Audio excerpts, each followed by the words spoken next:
Vamos a iniciar con el estudio del principio de día por año.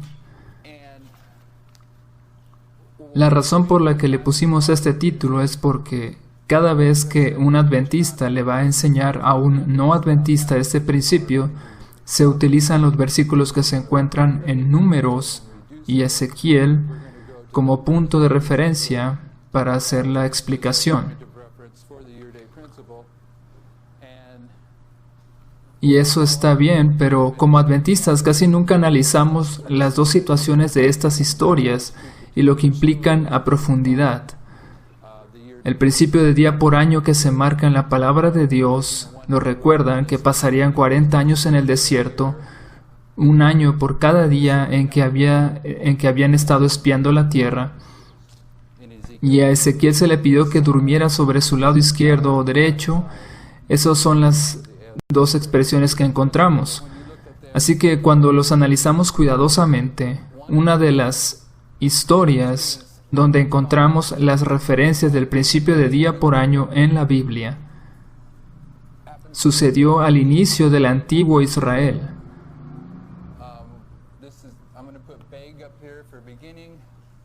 Y también al fin del antiguo Israel. Y digo esto porque proféticamente, si se habla de la destrucción de Jerusalén por Nabucodonosor, y también recordamos que la destrucción que sucedió después del año 70 después de Cristo, que por cierto fue tipificada por la destrucción que hizo Babilonia, y la hermana White nos dice que la segunda destrucción tipifica el fin del mundo, por lo que podemos decir que la destrucción de Jerusalén es un símbolo profético, un símbolo del fin. Entonces, la primera vez que fue destruida Jerusalén por Nabucodonosor se puede entender como una ilustración del fin del antiguo Israel y del fin del mundo, aunque aquí voy a enfatizar más el fin del antiguo Israel. En Números 14 tenemos el inicio. Estoy seguro de que la mayoría de ustedes han tenido este estudio, así es que voy a llevarlos a las notas. Vamos a las notas para que las revisen, ahí las tienen, y más adelante me voy a concentrar en las notas para hacer algunas consideraciones.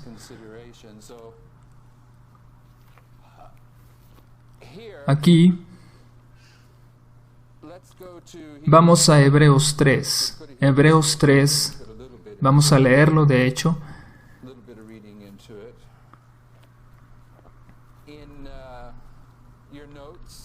Pueden ver que en las notas dice Hebreos 3 y también hay una cita que está muy relacionada y la vamos a leer después. Allí marca Hebreos 3, 7 al 4, 11.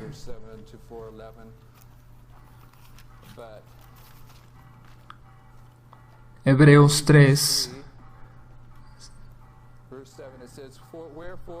Por lo cual, como dice el Espíritu Santo, si oyereis hoy su voz, no endurezcáis vuestros corazones, como en la provocación en el día de la tentación en el desierto, donde me tentaron vuestros padres, me probaron, y vieron mis obras 40 años, a causa de lo cual me disgusté contra esa generación, y dije, siempre andan vagando en su corazón, y no han conocido mis caminos, por tanto juré en mi ira, no entrarán en mi reposo.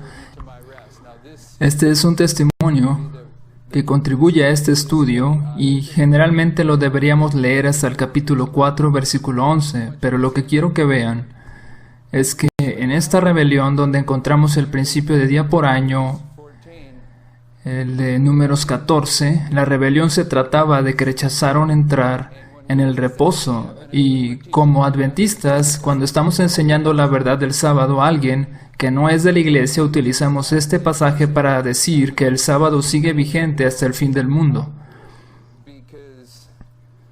Porque si vamos al capítulo 4, versículo 6, dice: por lo tanto, puesto que falta que algunos entren en él, y el contexto nos dice que está hablando de entrar en el reposo, y aquellos a quienes primero se les anunció la buena nueva no entraron por causa de desobediencia, otra vez determina un día, hoy, diciendo después de tanto tanto tiempo por medio de David como se dijo, si oyereis hoy su voz, no endurezcáis vuestros corazones, porque si Josué les hubiera dado el reposo, no hablaría después de otro día.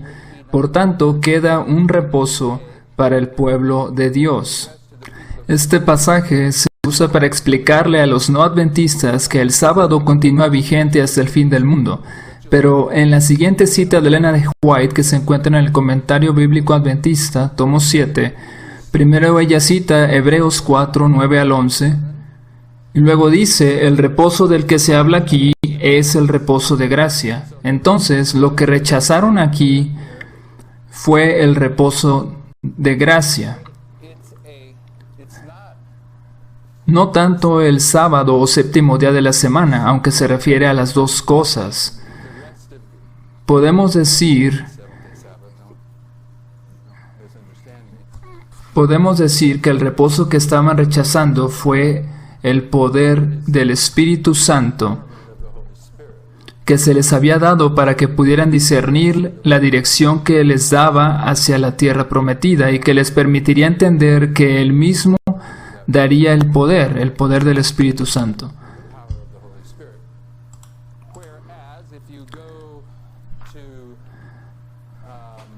Vamos a ir más adelante en las notas, pero tenemos que en Ezequiel 4:6, también allí se rechazó un mensaje, un reposo, aunque en este otro de Ezequiel, ese rechazo trajo como consecuencia la destrucción de Jerusalén, y allí sí fue el reposo del sábado.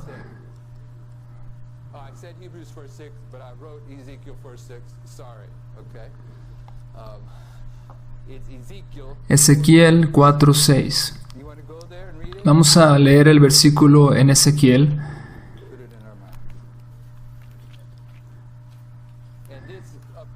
Y este es el pasaje que el hermano Teodoro va a analizar próximamente, si Dios quiere. Vamos a iniciar en el versículo 5. Solamente tocaré versículos 5 y 6. Es el versículo 6 donde tomamos ese argumento. Yo te he dado los años de su maldad por el número de los días, 390 días, y así llevarás tú la maldad de la casa de Israel, el reino del norte. Cumplidos estos, te acostarás sobre tu lado derecho segunda vez y llevará la maldad de la casa de Judá 40 días, día por año te lo he dado. Por eso hemos titulado este estudio El principio de día por año, porque estos dos pasajes son los que utilizamos para mostrar el principio de día por año a los no adventistas, a fin de poder enseñar estas profecías que están basadas en ese principio, pero nunca nos detenemos a considerar que estas dos referencias también representan el inicio y final del antiguo Israel. Y también representan una rebelión tanto al principio como al final. En ambos casos, la rebelión es en contra del reposo. La primera es un rechazo del reposo que traía el Espíritu Santo, y al final, la rebelión es contra el día de reposo, el sábado. Y la razón por la que estamos considerando esto es que el antiguo Israel ilustra al Israel moderno. Y cuando colocamos todo esto aquí, podemos ver que cuando los adventistas rechazan el cumplimiento profético del 9:11, también están rechazando la lluvia tardía, el Espíritu Santo, están rechazando ese reposo, y si continúan en esa rebelión, cuando llegue el final del adventismo, en la ley dominical, también estarán rechazando el reposo del sábado. Por lo que podemos ver en el antiguo Israel que el principio de día por año, que es indispensable para colocar el fundamento del adventismo, si no se entiende el principio del día por año, es imposible entender estos diagramas. Así que el fundamento de los fundamentos es el principio de día por año. Y los dos versículos que utilizamos para establecer este principio, esas dos historias que encontramos representan desde el 9-11 hasta la ley dominical, ese periodo, y la rebelión que se da en el adventismo durante ese periodo, durante esa historia. En su primera parte, al rechazar la lluvia tardía, se preparan para recibir la marca de la bestia en la ley dominical. Ese es el estudio del principio de día por año que hemos estado presentando desde hace tiempo. También hay un par de cosas que vamos a agregar aquí. Aunque estoy consciente de que este estudio es mucho más amplio, no lo voy a tocar todo. Hay algunas cosas que tienen que ver con el pueblo del pacto aquí y sus 40 años en el desierto, después de esta rebelión. El Señor nos enseña que Él entró en un pacto con el pueblo que había sacado de Egipto, pero tiempo después de haber entrado en el pacto se rebelaron y el Señor los envió al desierto. Ahí debían morir. También dijo que entraría en un pacto con Josué y Caleb, y así lo hizo. Esta historia también representa al Señor entrando en un pacto con el pueblo escogido. Pero cuando esto sucede, Él también está dejando de lado a otro pueblo que había escogido anteriormente. Si vemos la historia de Cristo, encontraremos que sucedió lo mismo. Al mismo tiempo que Él estaba dejando de lado al antiguo Israel, cuando Él estuvo en la tierra, también estaba entrando en un pacto con el Israel espiritual o la iglesia cristiana. Así que cuando estas dos historias son traídas a nuestra época, nos enseñan una de las verdades más difíciles de aceptar para el adventismo en el fin del mundo, dado que Jesús ilustra el fin con el principio. Y hemos visto que tanto al principio como al final del antiguo Israel, mientras Dios entra en un pacto con un pueblo, al mismo tiempo que está dejando de lado a otro pueblo con el que Él había tenido un pacto anteriormente. Así que estos dos testigos llegan hasta el final del Israel moderno, y este final está ilustrado por el inicio del mismo. Y estos dos testigos del inicio y final del antiguo Israel, recuerden que al inicio del Israel moderno también sucedió que el Señor estaba poniendo a un lado a las iglesias protestantes que habían sido su pueblo escogido, mientras entraba en pacto con el Israel moderno, la iglesia adventista del séptimo día. Estos tres testigos nos enseñan que justo ahora el Señor está pasando por alto a la iglesia adventista del séptimo día, su pueblo escogido, la niña de su ojo, al mismo tiempo que está entrando en pacto con el pueblo que generalmente llamamos los 144,000. La mayoría de ustedes saben a quienes considero yo que forman este grupo. Los primeros frutos que han de levantarse durante la ley dominical, los levitas y sacerdotes fieles que componen la ofrenda que se levanta, los llamamos los 144,000. Pero también sabemos que este grupo se conforma de aquellos hombres y mujeres que reciben el sello de Dios cuando termina la gracia y no conocerán la muerte. Todos los que estamos aquí podemos recibir el sello de Dios durante la ley dominical y ser parte de este pueblo del pacto. Sin embargo, podríamos morir antes de que Miguel se coloque de pie. Así que técnicamente los 144,000 serán aquellos que tengan el sello de Dios cuando Miguel se pone de pie y pasen por las 7 postreras plagas, que será un periodo corto sin experimentar la muerte y sin un mediador y todo lo demás. Sin embargo, este último grupo que Dios está levantando, con el que Dios entra en un pacto, lo llamamos los 144,000. Muy bien, podemos conectar esto aquí con la rebelión del antiguo Israel contra el reposo que hubo en su inicio. Después tenemos 40 años en el que el pueblo andaría por el desierto. Y después tendremos que una de las primeras cosas que hicieron fue conquistar Jericó. En las notas tenemos el título Victoria sobre Jericó, y la razón por la que puse esta cita aquí, creo que la mayoría de ustedes saben por qué. La hermana White dice,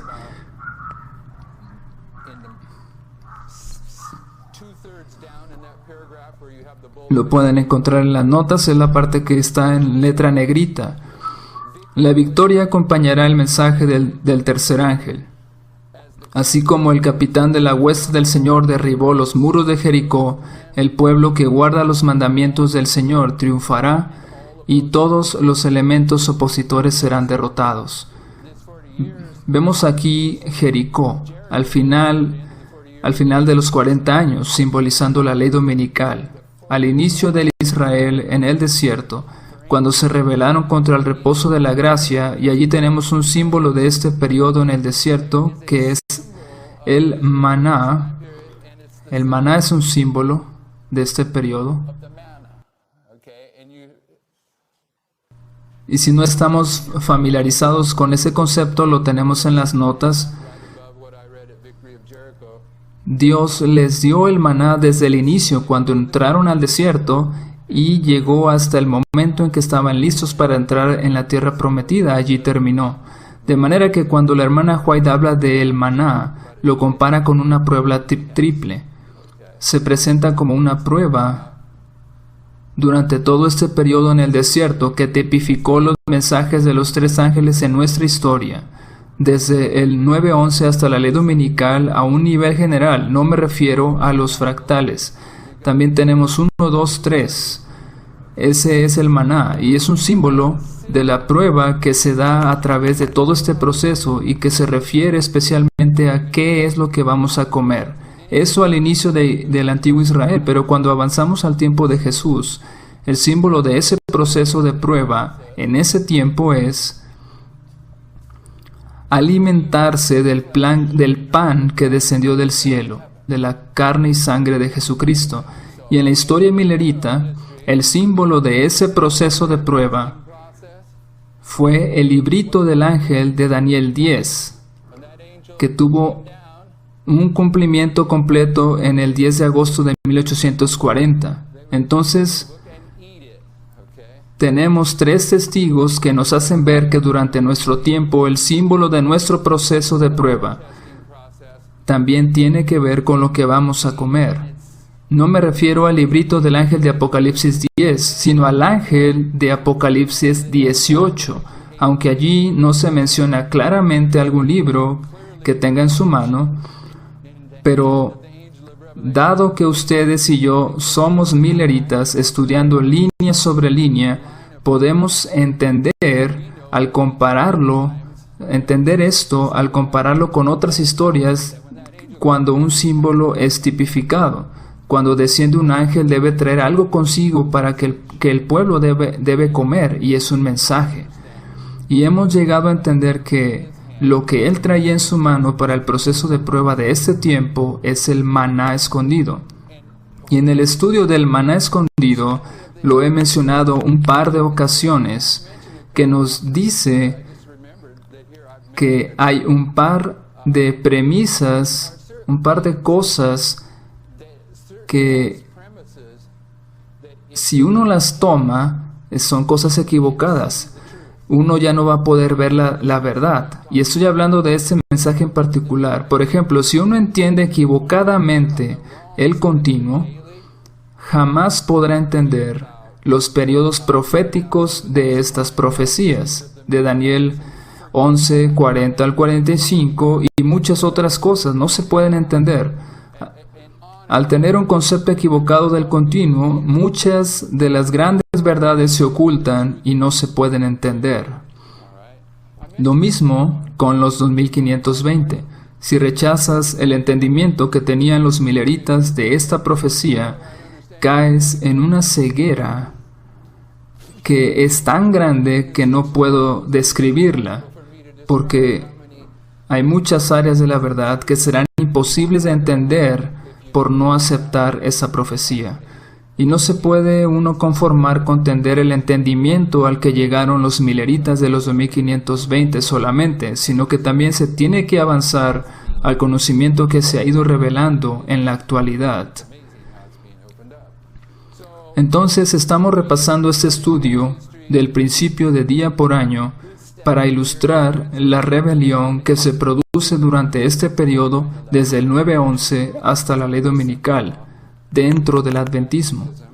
Y podrán ver, no son todas las citas, pero esto es una introducción al estudio que tendrá el hermano Teodoro próximamente. Vamos, y por eso sería bueno que ustedes tuvieran ya las notas. Vamos a avanzar. Esta es una de las cosas que he tomado de la presentación del hermano Teodoro y que probablemente él va a repetir, por lo que no voy a tomar mucho tiempo para explicarlas, pero están allí en las notas, donde dice Ezequiel y la historia milerita. Podrán notar que toma mucho tiempo estar ubicando las fechas para tener una buena comprensión. No estoy diciendo que el hermano descubrió todas estas verdades que están aquí, pero yo las tomé de sus notas y tenemos que en Ezequiel 1 al 3, esa es la primera fecha que encontramos en este libro, y esa fecha es lo que hemos llamado la medianoche o 21 de julio. Medianoche o 21 de julio. Y la última fecha que encontramos en Ezequiel está en el capítulo 40, versículos 1 al 5, el día de la expiación. Es la última fecha especificada que encontramos y se refiere a esta noche, a una noche como esta, porque recuerden, hoy es 22 de octubre. Dijimos entonces que la última fecha que se da en ese libro es el día de la expiación.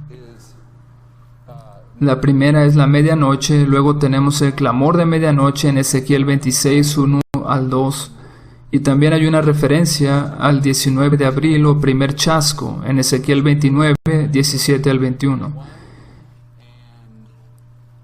Y una de las cosas importantes aquí es que el libro de Ezequiel está muy relacionado con la historia milerita.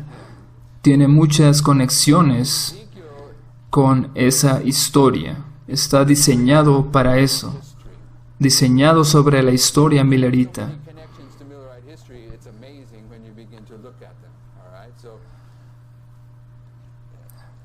La historia milerita tiene los fundamentos. Y todos aquellos que van a restaurar los fundamentos, estamos viendo que Ezequiel tiene muchas evidencias profundas de varios de estos aspectos, de estos asuntos. Entonces, a fin de que se pueda entender claramente lo que va a presentar el hermano Teodoro, él va a mostrar cómo el ciclo del jubileo está representado en Ezequiel. Y aunque no está en estos diagramas, los mileritas estaban muy bien relacionados con el ciclo del jubileo, era parte de lo que ellos enseñaban. Y aunque por alguna razón el Señor no permitió que eso quedara en los diagramas, sabemos que es parte del testimonio histórico de los mileritas y también está referido en el libro de Ezequiel. A fin de entender las fechas en ese libro, es necesario entender los calendarios civil y religioso. Voy a tocar un poco este asunto, pero es necesario que se entienda bien los calendarios. Eso fue lo mismo que hicieron los mileritas.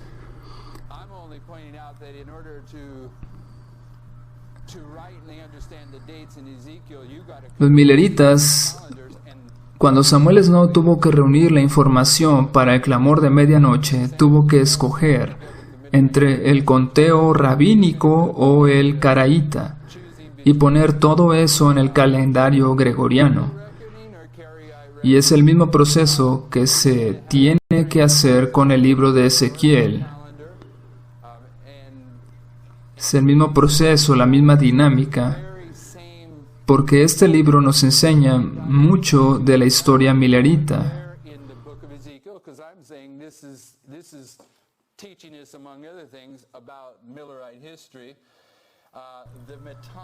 El ciclo metónico también está relacionado con la historia milerita, y los que están aquí ya saben qué es eso. Es el ciclo de 19 años en el que se basa el calendario caraíta. En el conteo caraíta del tiempo, toma 19 años volver al punto de partida. Hay un año de ajuste para que se acomode con el ciclo de la luna y las estrellas.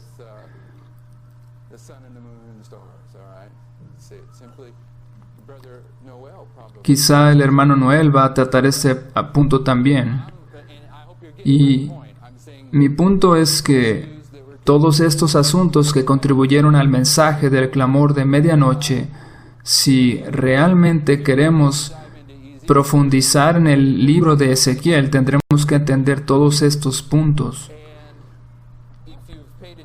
Y uno de los argumentos en contra de este mensaje profético es que solo hay 2 libros en la Biblia que tratan concretamente con el principio de día por año, Daniel y Apocalipsis. Y aunque ya hemos entendido que eso no es cierto, y una vez que el hermano Teodoro tenga su presentación, podrán ver que el principio de día por año también está en Ezequiel. Me explico otra vez. Los opositores no están negando el principio de día por año en Ezequiel o números, sino que ellos dicen que este tipo de profecías, como las que encontramos en Daniel y Apocalipsis, no se pueden encontrar en ninguna otra parte, pero podemos ver claramente que la profecía o instrucción que se le dio a Ezequiel de dormir sobre su costado, en los 2 casos, no se puede separar del principio de día por año. Este solo es otro testimonio del que la hermenéutica es inútil. Ya no me voy a detener con la visión de Maré porque no hay tiempo, pero en Levítico 26, si ustedes desean saber a qué se refiere esto, aunque probablemente el hermano Teodoro lo explicará mejor. Esto se refiere, Levítico 26, a los 2520. Tenemos el inicio del versículo 22 de ese capítulo y tenemos que el pensamiento de ese versículo está expresado perfectamente en Ezequiel 5:17. Lo mismo con el versículo 25, lo encontramos en Ezequiel 5:12, y de la misma manera todos los demás. Y lo que podremos entender es que los 2520 son una parte muy importante del libro de Ezequiel. Y una de las cosas que hemos entendido muy bien de los 2520 desde hace tiempo es que al final del capítulo 26 de Levítico se da el remedio para cuando la nación ha sido esparcida. Moisés mismo lo dice: si ustedes están en tierras extranjeras cautivos, lo que deben hacer es esto. Y entonces explica lo que se debe hacer, el procedimiento para liberarse de esa cautividad. Y hemos reconocido que el profeta Daniel hizo exactamente eso en su oración del capítulo 9. Él estaba cautivo en Babilonia y su oración repitió prácticamente los versículos del capítulo 26 de Levítico, versículos 40 al 45. Y aquí tenemos algo similar. Estos versículos de Levítico 26 también se encuentran en Ezequiel. Pero el asunto es que los 2520 fueron también parte del entendimiento milerita. Por eso digo que el libro de Ezequiel concuerda perfectamente con las características de la historia milerita. Habiendo dicho esto, vamos a avanzar.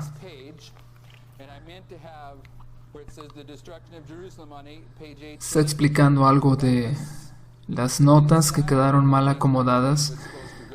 Vamos a revisar el diagrama y después veremos la destrucción de Jerusalén.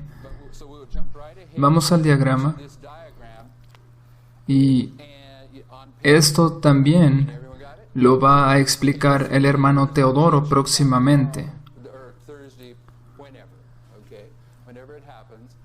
Allí lo tienen. No me da tiempo de escribirlo en el pizarrón.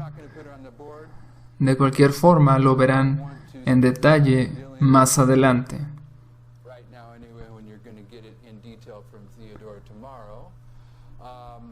Pero hay todavía otro punto que tratar. Y solamente estoy tocando algo pequeño. Esto es un aspecto. Esto es muy amplio. Si ven el diagrama, inicia con un profeta desobediente que reprendió a Jeroboam en el año 977 a.C. en Dan y Betel. Y concluye cuando inicia el primer sitio en Jerusalén. ¿Cuántas veces fue sitiada Jerusalén? 3 veces. Pero en cualquier caso, lo que deseo que vean, lo que vamos a entender es que la atadura es como un sitio. Así que todas las veces que fue sitiada Jerusalén están ilustrando la misma verdad. Hay varios puntos aquí que son muy profundos y uno de ellos, la mayoría de ustedes creen que el inicio de una profecía también ilustra su final, ¿cierto? Entonces, ¿qué tenemos al inicio de esta profecía? Un profeta desobediente. Así que lo mismo debería haber cuando comienza el sitio de Jerusalén, que es el final. ¿Cuántas veces sitió Nabucodonosor a Jerusalén? 3. ¿Cuántos sitios habrá en nuestra época? 3. ¿Cuántos profetas desobedientes habrá en nuestra época? 3. En cada uno de estos sitios tenemos un profeta desobediente. Y eso lo podemos comprobar con este pasaje, porque esta historia inicia con un profeta desobediente. Otra cosa que también se puede comprobar es esta. ¿Qué estaba haciendo Jeroboam al inicio de esta profecía? Al inicio de ambos sitios encontramos una alianza entre la iglesia y el Estado. Dan y Betel, el becerro de oro. ¿Qué representa el becerro de oro? La imagen de la bestia. Dan y Betel, ¿qué representan? Dan significa juicio y Betel, casa de Dios. Es la iglesia y el Estado. Por lo que tenemos aquí 2 testigos al inicio de esta profecía que señalan a la imagen de la bestia, la combinación de la iglesia y el Estado. Y al fin del mundo tenemos 3 sitios. Y esa profecía que vemos termina con un sitio. Por lo que tenemos que ver una imagen de la bestia, una combinación de iglesia con el Estado, al inicio de cada uno de estos sitios. Y mi punto es que esta profecía en particular, en cada uno de estos 3 sitios, encontramos un profeta desobediente, la imagen de la bestia. Pero solamente estoy dando unos pocos ejemplos de lo que presentará el hermano Teodoro. Seguramente hay gemas que todavía no se han encontrado. Esta es una veta de oro que se ha abierto para que los mineros que están aquí o los que están viendo este video puedan escarbar para encontrar más. Voy a tratar un poco con los sitios de Jerusalén. Voy a ir a las notas porque estamos tocando el inicio del sitio y la destrucción.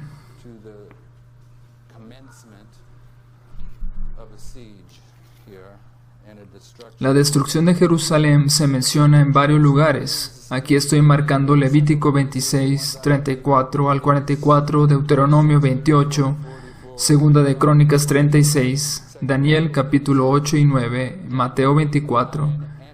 Y hay muchas otras referencias al sitio de Jerusalén y su destrucción. Pero en el título que dice 34 después de Cristo tenemos: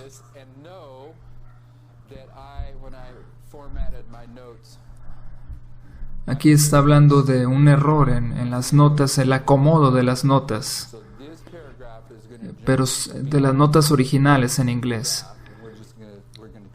Así era como los príncipes judíos habían edificado a Sión con sangre, y a Jerusalén con iniquidad, y al paso que sentenciaban a muerte a su Salvador, porque les echara en cara sus iniquidades, se atribuían tanta justicia que se consideraban el pueblo favorecido de Dios, y esperaban que el Señor viniera a liberarlos de sus enemigos. Por lo tanto, había añadido el profeta: a causa de vosotros será Sión arada como campo, y Jerusalén será majanos, y el monte de la casa como cumbres de breñal. Otra vez está explicando aquí que hay un error en el formato de las notas en inglés, pero va a continuar con la misma cita. Dios aplazó su juicio sobre la ciudad y la nación hasta cosa de 40 años después que Cristo hubo anunciado el castigo de Jerusalén. ¿Cuándo fue esto? ¿Cuándo pronunció esos juicios el Señor?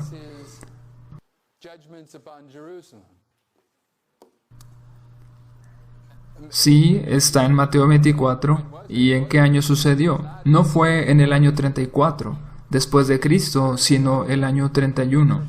Y si los juicios fueron aplazados por casi 40 años, ¿a qué año nos lleva? Al año 70. Entonces lo que quiero que vean es que nos lleva a otra línea. Dice: durante 40 años iba a destacarse Jeremías delante de la nación como testigo por la verdad y la justicia. Jeremías estuvo como un testigo hasta que vino el ataque. De la misma manera en que Jesús dio una profecía de un sitio que vendría, pero fue postergado por misericordia. ¿Por cuántos años? Por 40 años. Por lo que podemos ver aquí paralelismos que tienen que ver con el número 40, que precede al ataque, al sitio. ¿Pueden ver los números 40 en la Biblia? Y este número 40 se conecta directamente con nuestra historia y concluye con el sitio y la destrucción de Jerusalén. ¿Han seguido la lógica que vemos aquí? Tenemos dos testigos.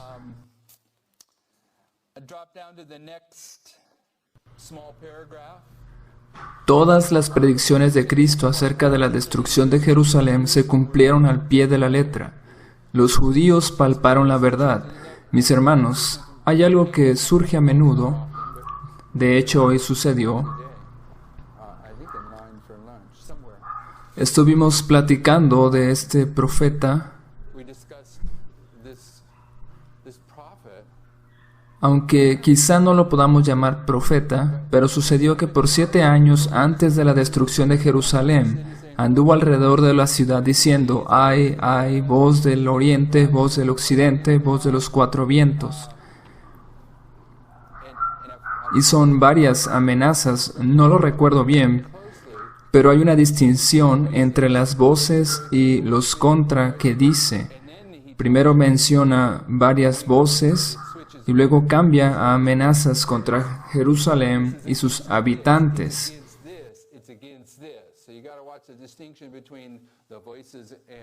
Pero después, ¿qué le sucedió a este profeta?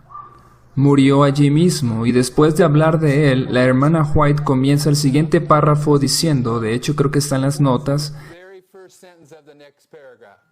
ni un solo cristiano pereció en la destrucción de Jerusalén. Entonces surge la pregunta, y la mayoría dice que él no era cristiano,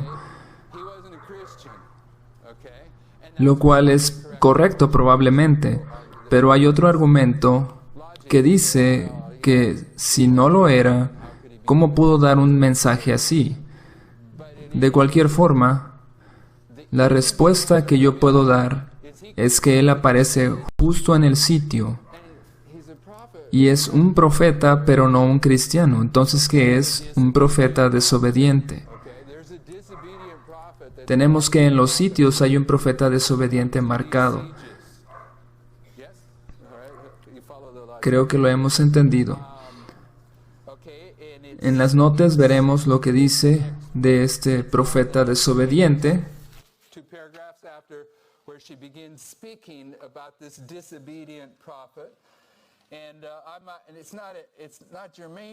Durante 7 años un hombre recorrió continuamente las calles de Jerusalén, anunciando las calamidades que iban a caer sobre la ciudad. De día y de noche entonaba la frenética endecha: voz del oriente, voz del occidente, voz de los 4 vientos, voz contra Jerusalén y contra el templo, voz contra la esposa, el esposo y la esposa, voz contra todo el pueblo. Las primeras 3 dice de dónde viene, después dice en contra de quién es. ¿Contra quién es? Contra Jerusalén, el templo, el esposo y la esposa y el pueblo completo.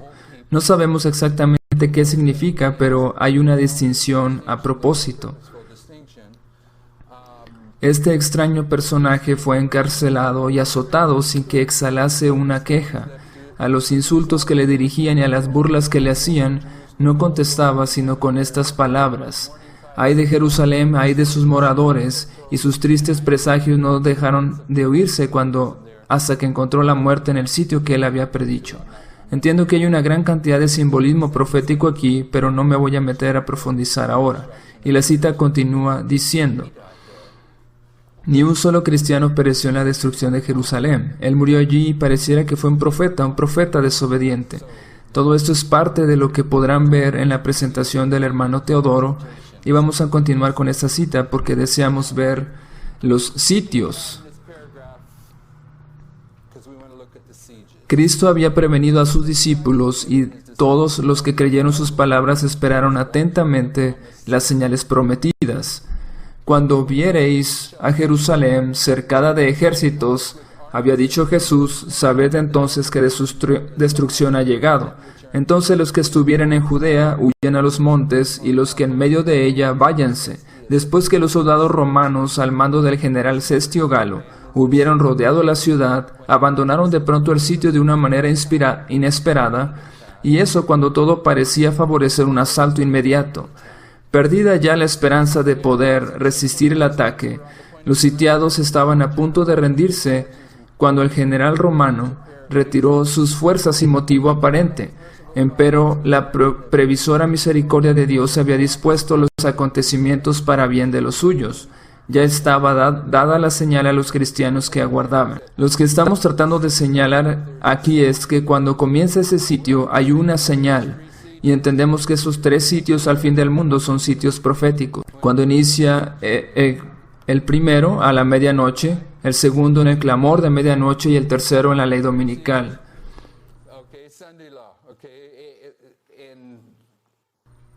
En esta historia, ¿qué es lo que marca el inicio del sitio? Es una señal. Debe haber una señal que le indique a los cristianos que es el tiempo de huir. Ya estaba dada la señal a los cristianos que aguardaban el cumplimiento de las palabras de Jesús, y en aquel momento se les ofrecía una oportunidad que debían aprovechar para huir, conforme a las indicaciones dadas por el Maestro. Los sucesos se desarrollaron de modo tal que los judíos ni los romanos hubieran podido evitar la huida de los creyentes. Más adelante dice: en la época del sitio, los judíos habían acudido numerosos a Jerusalén para celebrar la fiesta de los tabernáculos. Más adelante dice: espantosas fueron las calamidades que sufrió Jerusalén cuando el sitio se reanudó bajo el mando de Tito. La ciudad fue sitiada en el momento de la Pascua, cuando millones de judíos se hallaban reunidos dentro de sus muros. Entonces, lo que estoy diciendo es que este es el sitio.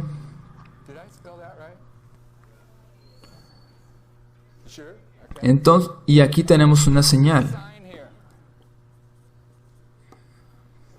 Y en esta historia, el sitio comenzó con Cestio y termina con Tito. Y está tipificado por los 3 sitios de Nabucodonosor. Así que tenemos 4 testigos para este sitio y hay otros. Pero lo que quiero considerar ahora es este. Jesús identificó una señal y se nos requiere a nosotros que podamos reconocerla y actuar o responder correctamente cuando la veamos. Si consideramos esto detenidamente, podremos ver que el problema del antiguo Israel fue que ni siquiera sabían cuál era la señal. Por eso le preguntaron a Jesús, ¿qué señal habrá? En Mateo 24. Danos una señal. Les digo algo a ustedes que han estado estudiando esto. A ustedes que han estudiado. ¿Hay alguien aquí que pueda decir con certeza cuál es esta señal? Sé que hay muchas historias semejantes e ilustraciones de esta señal, pero todavía no se puede saber con claridad. Al menos estamos intentando encontrarla. Pero aparte de esto, ¿cuántos de los adventistas están conscientes siquiera de que deben estar tratando de reconocer una señal y ¿cuándo fue Jerusalén destruida? ¿Al inicio del sitio o al final del sitio? Fue destruida al final del sitio, ¿cierto? Los cristianos debían estar atentos antes del inicio mismo. Debían estar atentos para reconocer la señal. Entonces, si esta historia fue una ilustración del fin del mundo, podemos saber que esa señal es muy importante. Así que vamos a tratar este asunto. Esta señal de la abominación desoladora se menciona en Mateo, Marcos y Lucas.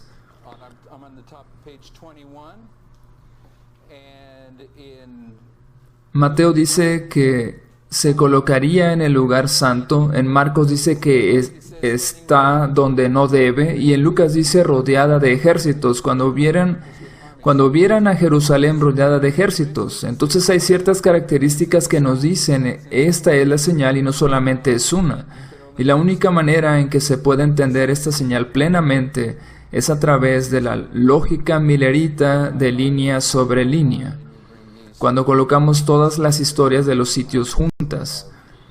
También quiero conectar otro pensamiento aquí, la destrucción final. En su respuesta, Jesús no tomó por separado la destrucción de Jerusalén y el gran día de su venida. Mezcló la descripción de estos dos eventos. Cuando habló de la destrucción de Jerusalén, sus palabras también se referían a la destrucción final que ocurrirá cuando el Señor se levante de su lugar para castigar al mundo por su iniquidad. Entonces la destrucción de Jerusalén, con la señal que es la abominación de desolación, también ilustra el fin del mundo, cuando el Señor se levante de su lugar para castigar al mundo por su iniquidad. ¿Cuándo sucede esto? El siguiente párrafo nos va a responder que eso sucede con la ley dominical universal. Vamos a leer la parte que está en negritas. Cuando esta sustitución se refiere al domingo que sustituirá al sábado, cuando esa sustitución sea universal, Dios se revelará. Se levantará en su majestad y sacudirá poderosamente la tierra. Castigará a los habitantes del mundo por sus iniquidades. Como hemos leído en el párrafo anterior, la destrucción de Jerusalén de la que Jesús habló en Mateo 24 ilustra el tiempo en que el Señor se levantará para castigar al mundo por su iniquidad, y eso sucede con la ley dominical universal. Estos dos pasajes están conectados. Entonces la señal de la abominación desoladora les indicaba a los cristianos que en el tiempo de la destrucción de Jerusalén, de que era el momento de huir, pero al mismo tiempo era una ilustración de la ley dominical universal y la destrucción que vendrá con las 7 postreras plagas, cuando el Señor se levante para llevar a cabo sus juicios ejecutivos. Pero la señal de abominación desoladora también la encontramos en otros pasajes según lo que hemos visto. En el conflicto de los siglos se nos dice que cuando llegó Cestio se estaba realizando la fiesta de las cabañas, y cuando llegó Tito se celebraba la fiesta de la Pascua.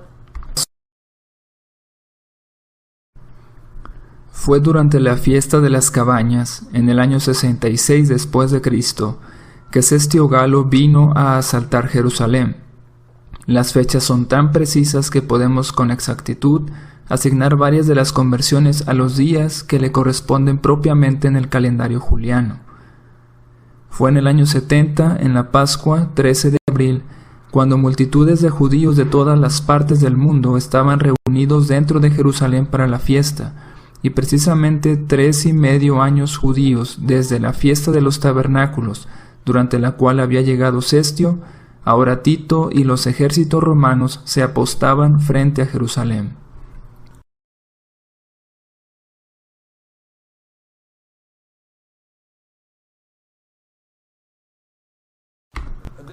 ¿Cuántos días hubo entre el primer sitio de Cestio y el segundo de Tito? 1260 días. Así que repentinamente tenemos un número aquí que sabíamos que estaba relacionado con los sitios. 1260 es un número muy importante y profundo que tiene un simbolismo profético.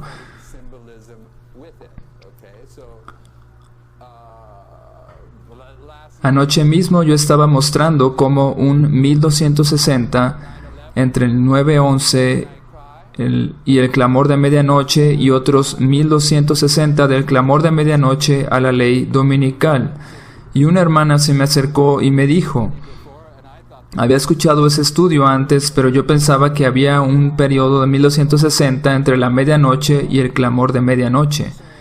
Y luego otro del clamor de medianoche a la ley dominical. No estoy tratando de resolver todo esto, justo este asunto aquí, pero sí quiero decir que estoy de acuerdo con ella. Sí hay un 1260 desde la medianoche al clamor de medianoche.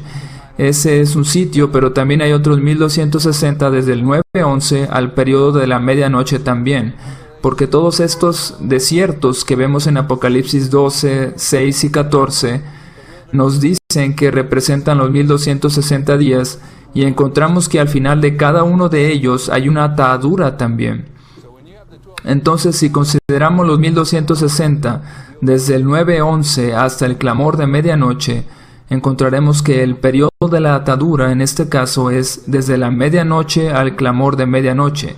Y en el periodo de dominio papal de los 1260 años, también hay un periodo de 25 años al final de este, cuando terminó la persecución, y justamente le asignamos ese número al periodo de la atadura que abarca desde la medianoche al clamor de medianoche.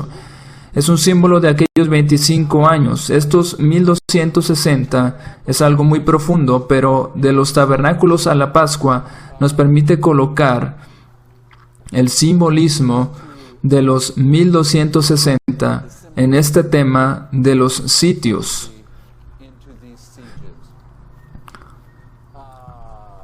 Yo estoy fuera del tiempo.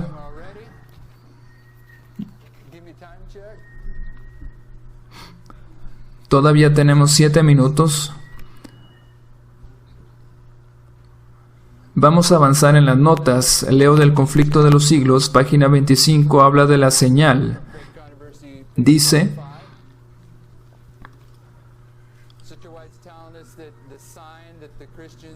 está hablando de la señal antes de la destrucción de Jerusalén.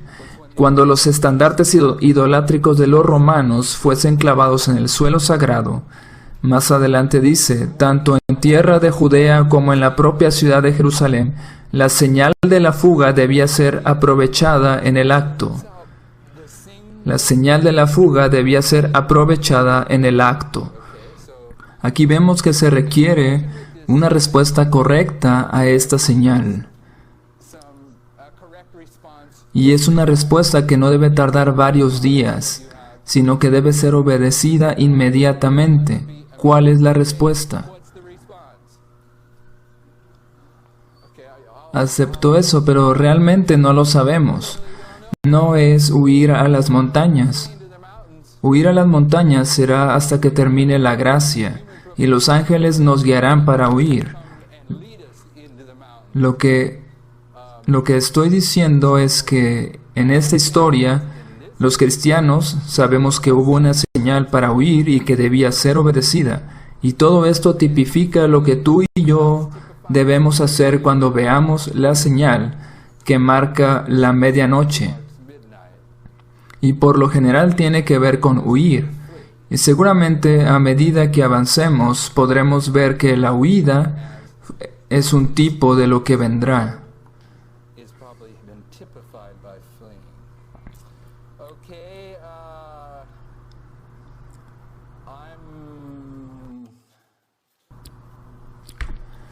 Lo que viene en las notas a continuación es un segundo testigo de que la abominación de desolación que se cumplió con Cestio y Tito, y la hermana White nos dice que eso era un tipo de la ley dominical mundial, y ya hemos visto una cita, ustedes la conocen, donde ella comenta Mateo 24:15, y dice que es un tipo de la ley dominical. Vamos a revisarla. Esta es la cita con la que estamos familiarizados. Bajo el título La abominación desoladora.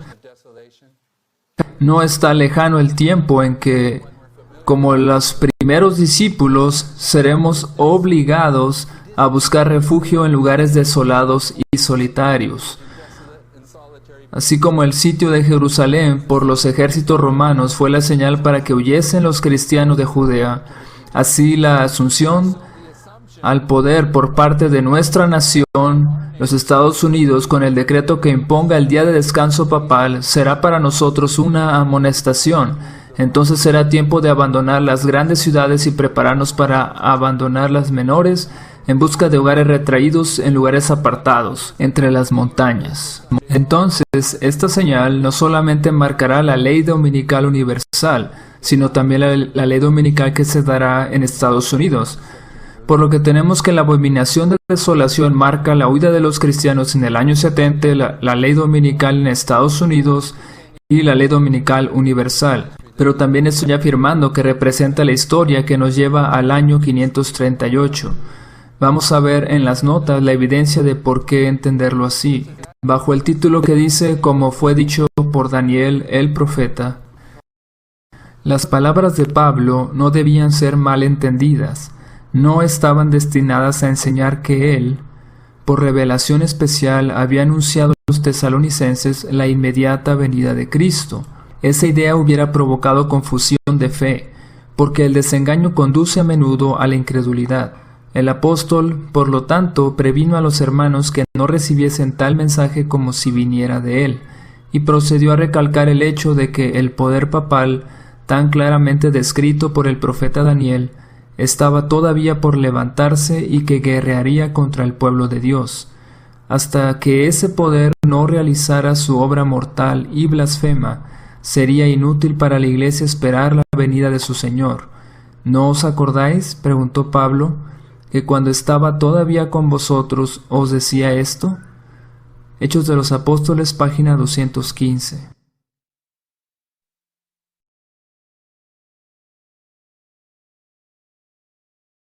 Y coloqué esto aquí para recordarnos que cuando Pablo daba su advertencia, y esto es algo que varios han estado citando durante esta semana, de 2 de Tesalonicenses capítulo 2.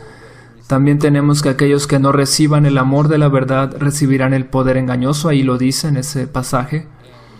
Y Pablo nos dice que hay algo que debe ser quitado antes de que se pueda revelar el hombre de pecado. Y en ese pasaje vimos que la hermana White nos está diciendo muy claramente que Pablo hace esta predicción basado en el libro de Daniel. Justamente en ese libro vemos al papado representado como la abominación de desolación. Y Jesús se refirió a eso también, y usó estas palabras como dijo el profeta Daniel. Entonces Pablo está utilizando el mismo punto de referencia que Jesús. Primero nos habla de que caería, y debajo de esa cita tengo las fechas en las notas 321, 508, 533 y 538. En el 321 tenemos la primera ley dominical y en el 538 el inicio del poder del papado. cuando comienzan los 1260 años. En el 508 o 533 tenemos el proceso en que Roma pagana dejaría su lugar al papado. Y en esa historia, donde tenemos al papado llegando al poder, ya lo leímos en el conflicto de los siglos, dice que a medida que el papado va tomando el control del mundo en la historia desde el año 321 al 538, los verdaderos cristianos debían separarse de la iglesia romana, porque ellos debían reconocer al hombre de pecado del que había hablado Pablo, de que se estaba levantando en medio de la iglesia cristiana, se estaba sentando en el templo de Dios como Dios. Se separaron de la iglesia romana de acuerdo a Apocalipsis 12 y huyeron al desierto. La mujer huyó al desierto, dice. Esta historia también está haciendo una referencia a la abominación desoladora. Vamos a seguir avanzando en las notas bajo el subtítulo que dice acortado, que es precisamente lo que voy a hacer ahora porque ya me pasé del tiempo.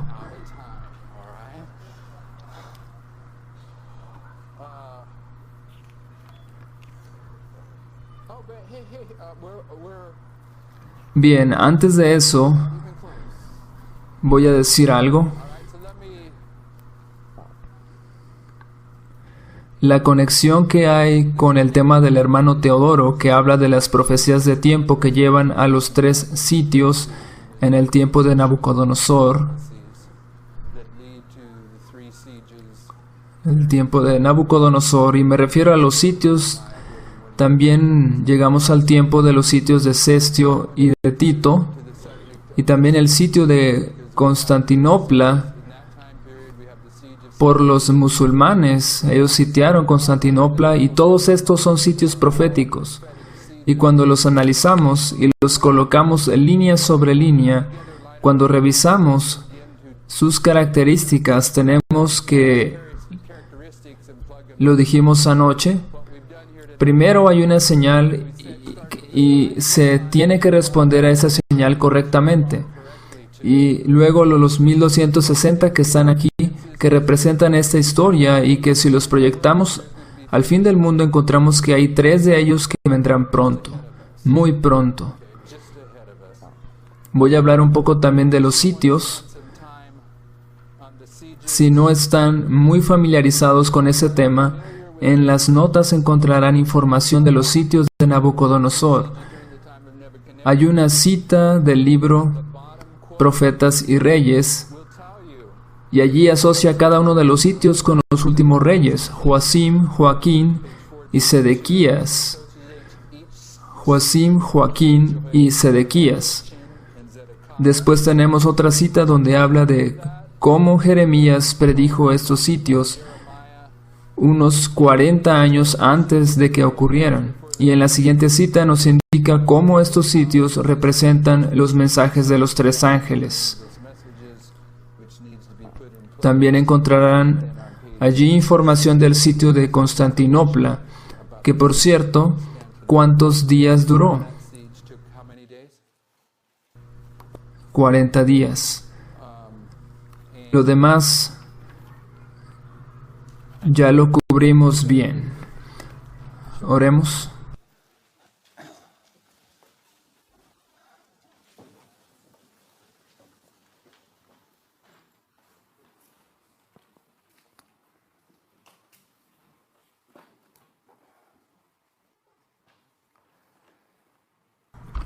Padre Celestial, este movimiento inició hace ya mucho tiempo y alcanzó el punto donde se cerró la segunda puerta el 22 de octubre de 1844 en el día de la expiación. Y ahora aquí estamos, 172 años después, y hoy también es 22 de octubre. Pero a diferencia de aquellos pioneros que no sabían qué era lo que estaba sucediendo, Tú nos has adelantado lo que sucederá, porque daremos cuenta por esta luz. of what's about to take place because you're going to hold us accountable for this light. No hay posibilidad de que nosotros tengamos un chasco por no tener la luz que necesitábamos para navegar a través de esta historia en la que hemos entrado. Y el propósito de esta reunión es de que tengamos un entendimiento de lo que podemos y podamos prepararnos de manera que podamos glorificar tu nombre. Y esperamos que a través de estos estudios se haya cumplido este propósito.